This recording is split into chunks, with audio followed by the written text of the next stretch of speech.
Hello friends, এখন আমি দেখাবো কিভাবে মোবাইল ফ্ল্যাশ সফটওয়্যার ওডিন 3 আমরা কিভাবে সহজেই ডাউনলোড করতে পারি। তো চলুন দেখি কিভাবে ওডিন 3 ডাউনলোড করব। তো প্রথমে একটু ওয়েব ব্রাউজার ওপেন করব, গুগল সার্চ। তো এখানে আমি কন্ট্রোল বি পেস্ট, আমি এটা কপি করে রেখেছি, মিডিয়া ফায়ার ডাউনলোড। তো এটা আমি আমার ভিডিও ডিসক্রিপশনে দিয়ে রেখেছি, তো আপনারা অবশ্যই এটা ক্লিক করে ডাউনলোড করে নেবেন। ওকে, এটা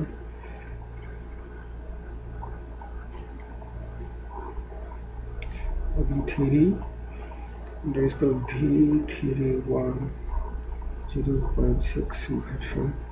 এবং দেখুন এটা মাত্র ডাউনলোড 2.06 MB। তো 2 MB এর ফাইলটি আমরা এখানে ক্লিক করে ডাউনলোড করে নেব। ওকে।